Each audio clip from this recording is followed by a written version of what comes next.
Okay, welcome to the 31st episode of the Mayor's Mixtape. Afternoon edition. Mm-hmm. I am Haley Sue Robinson, Director of Public Affairs. I'm Heather Graham, City of Pueblo Mayor. Pueblo. Jeez. Sorry. We're still in Pueblo. It's the afternoon, I but got we're it. still in Pueblo. Okay. Pueblo. Okay. I added like 2 L's and 3 O's. We've had our coffee already. You can tell it's afternoon. Yeah. We're ready to go. We're ready. Okay, don't forget, you can email us your topic suggestions or questions, mayor@pueblo.us, and you can find this podcast on Apple, Spotify, YouTube, Buzzsprout, wherever you get your podcasts, and you can also watch on Channel 17. So, Mayor, last week we talked quite a bit about the budget, and I thought one thing in particular that might be helpful for folks to understand is the capital improvement project budget. Yep. And this is something that's also come up quite a bit in your town halls, so I thought maybe we could dig into that a little bit this week. Can you explain how some of these capital improvements are brought forward, or how or why they're approved? Sure. So starting, how do we pay for these capital projects, right? Okay. So in previous years, when the city had taken in a lot of money during COVID, we had lots of money that was spent in capital. So roads, right, at least $10 million a year in roads, and up to 20 and 30 million in capital, just overall, all different infrastructure projects throughout the city. Last year and this year, we've used a specific fund. So per the half-cent sales tax ballot measure ordinance, the city can use the interest that is made every year off of the balance of the half-cent sales tax for capital improvement projects. So it's about $3.5 million a year that we used last year, and that it's going to be slated for 2026's budget without using any additional general fund dollars in those capital lines. But that's not necessarily something we can bank on every year because it's based on... dependent on, the fund balance. Okay. So at this point, that is a good use of the funds because we have a higher... It's the only use of the funds, so you can only use it for capital improvement projects in the city. I just mean it's a good use of the funds because there's a... Because we don't have any money. Well, yeah. Yeah. So you're getting creative. Yep. Okay. But then how are those projects brought forward, or how do they get approved? Sure. So when we have our budget meetings with the directors, part of their budget, when they bring reclassifications, operating projects that they're going to need in their budget for the next year, they also bring a list of capital improvement projects. Okay.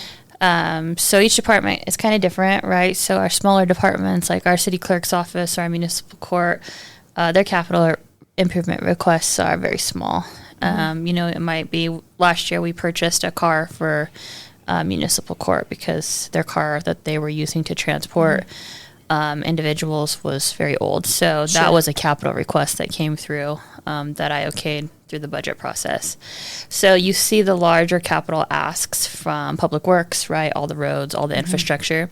You see a large number of capital improvement asks from the Parks Department, but the city also receives about $1.4 million every year from lottery funds.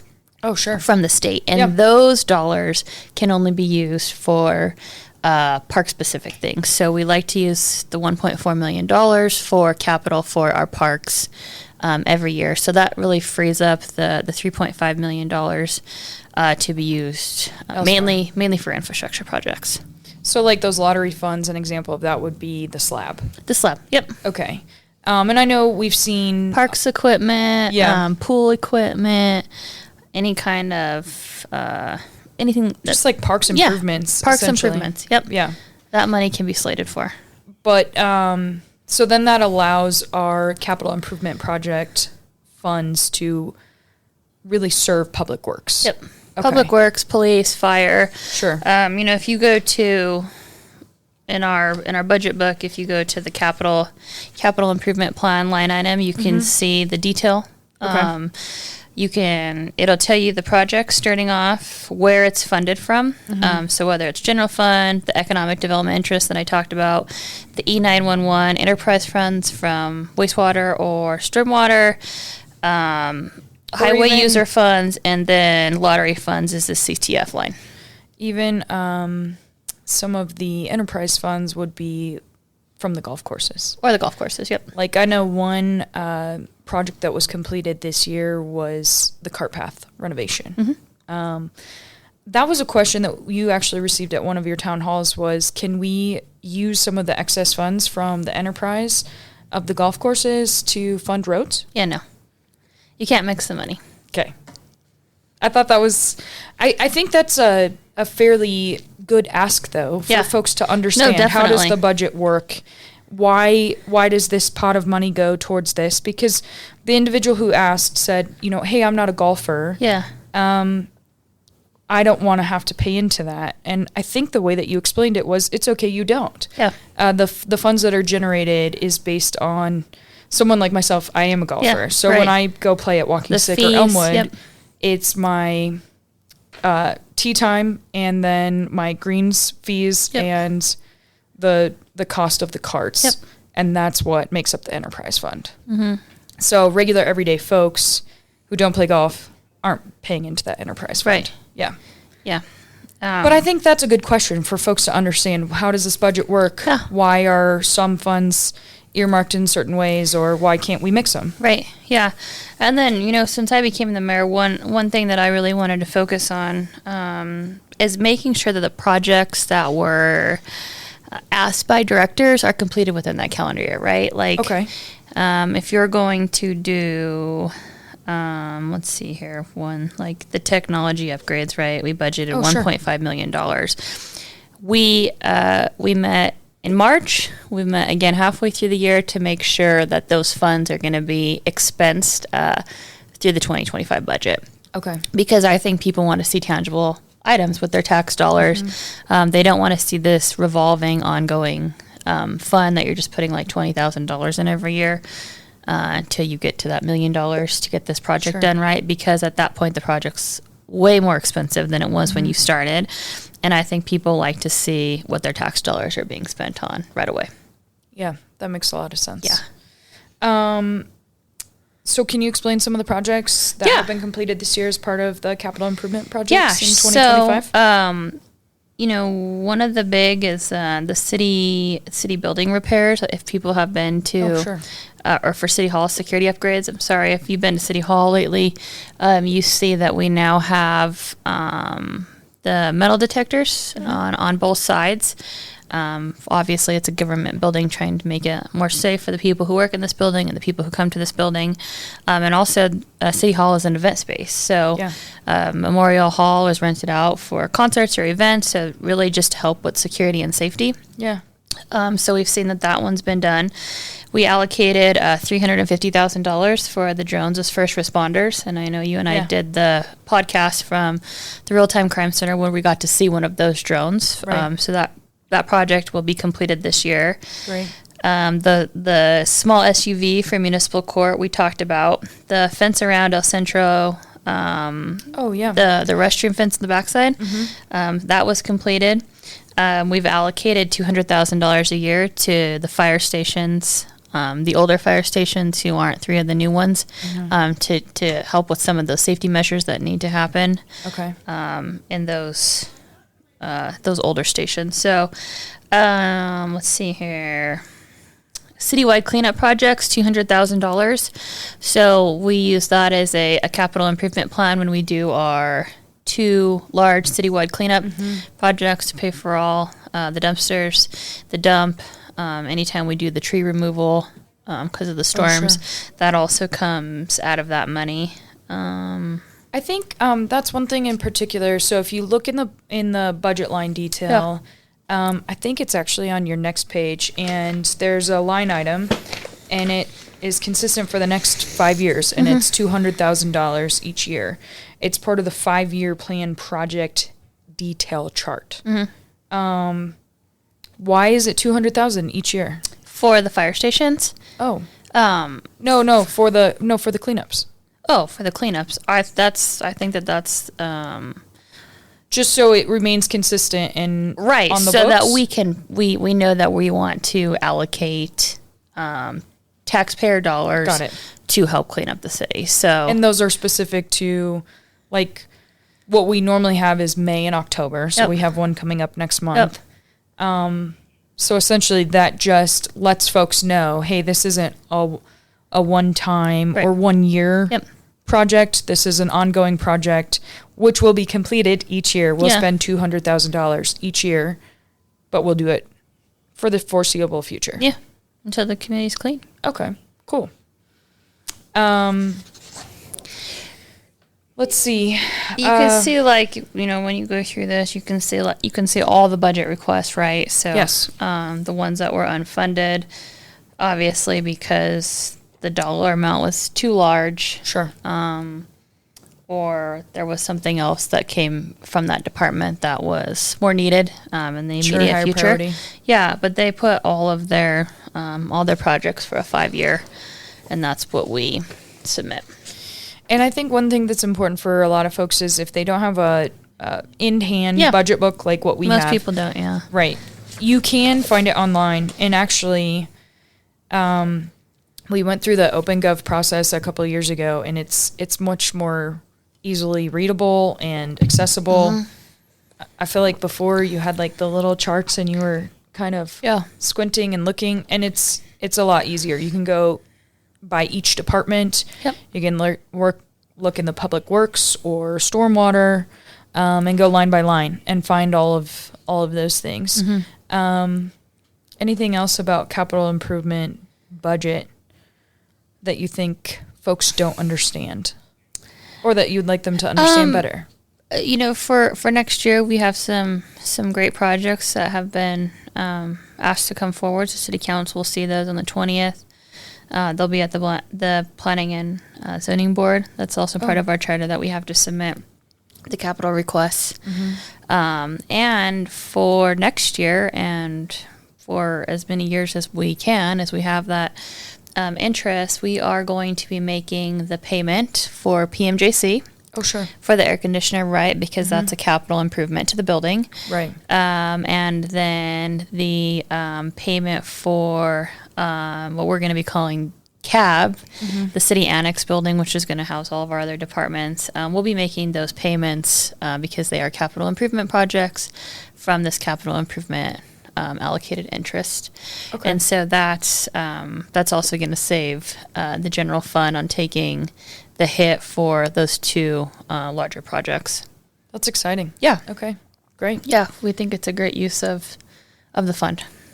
And I think another thing that is kind of exciting, it's a capital improvement project, not necessarily from general fund balance, but we just posted about it. Yeah. Is the start of the Central Turf soccer field. Yeah. And that was funded through ARPA dollars. We saw a lot of ARPA dollars funded towards capital improvement projects, also funded by PURA, District 60, the Central High School Foundation. Yeah. But that's finally started. Finally underway, yeah. The cranes are there moving the dirt. Hopefully they're going to finish that project by the end of the year. So I was super excited, and thanks to the authority and District 60, it was a 3-way split, led by TJ Tebow. Yeah. You know, he came in and knocked on all of our doors and essentially said, how can we get this project done? I think it's a great addition to the area, and it's going to be a multi-turf field, so it can be used by anybody in the community. So we're looking forward to that. I think it'll be exciting, especially in that neighborhood. You know, a lot of folks, we've heard from people saying it's difficult to access soccer fields Right, or get for fields. practice, Yeah. yeah. But, I mean, even for lacrosse or just generally speaking in the neighborhood, Yeah. we have lots of parks. However, we don't have lots of turf fields. And I think that's a unique addition to Yeah. the area. And I'm excited to Yeah, see it super come to cool. life. Yeah. So, looking forward to seeing that completed. It will be great. Yeah. Okay. We have some upcoming events.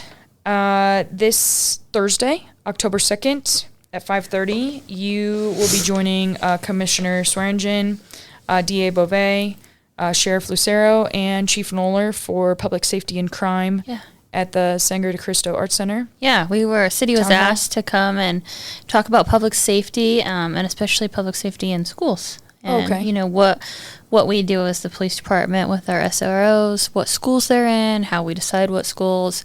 That's really the focus that the commissioner asked us to come talk about. Cool. I think that'll be exciting. And that's open to the public. Open to the public. 5:30, Art Center. Great.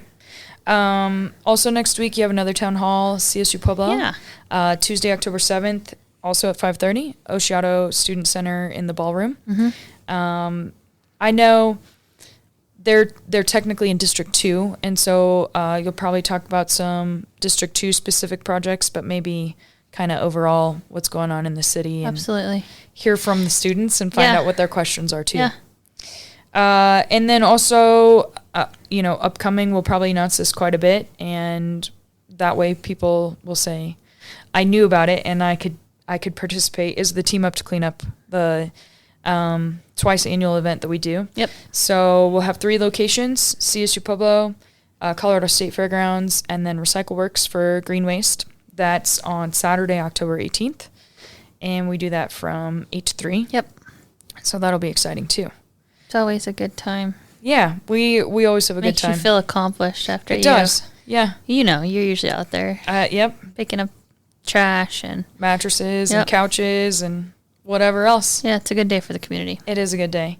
Any other upcoming events? Oh, tonight we have the Chamber and League of Women Voters and NAACP. I think it's a 3-way kind of for the debates. For the debates, they're going to be hosted at Hogue Hall at PCC. So tonight we have school board, 60 and 70 District 3 candidates, and the ballot measure. So I'll be there debating the anti-mayors. And then tomorrow night we have District 1 at large. And what am I forgetting? Civil Service Commission. And Water Board. And Water Board's tonight. Oh, Water Board's tonight. So Civil Service Commission tomorrow night. Same place. Debates start at 5 o'clock. So those are always a good time to come in. Just learn what your candidates, what they, foresee in their future. Mm-hmm. I know last week we attended the Latino Chamber Candidate Forum Luncheon. There's lots of opportunities coming up in the coming weeks to stay informed and find out who your candidate is, depending on what district you live in, or if you're city versus county, what you're voting for District 60 and District 70 school board, and how that affects all of us. So, yeah, it'll be exciting. Yeah. I'm sure we'll see you at all of them. Oh, it's like my favorite time in the year, election time. Okay, great. Any other upcoming events or things we need to know about? There's always more to know. Yeah, I'm pretty booked every night this week, and next week and the week after. So there's a lot of stuff going on in our community, a lot of cool events coming up. And so the Art Center has their groundbreaking on Friday for their October 3rd. Their new elevator and maybe some other improvements that they're going to be doing to the building. Improvements. Yeah, so that's also and on Friday. And tomorrow, Lucero Library. Have Lucero. That's why I'm like, I know I'm so booked. I can't believe we forgot that one. Yeah, so Lucero Library opens October 1st. We are really excited about tomorrow. That one. Very cool. We got to see a sneak preview of it when it was well under construction. So looking forward to see all the great work that they did over there. I knew we were forgetting something. I was like, there's something else. And I knew it was this week. Great, yeah. So we have a lot going on, and very excited to celebrate a lot of good things going on in the community. Agreed. Okay, well, I guess that's all the time we have for now. Okay. Don't forget, you can email us your questions or topic suggestions, mayor@pueblo.us, and you can find our podcast on YouTube, Apple, Spotify, Buzzsprout, wherever you get your podcasts, and on local channel 17. We'll see you next week.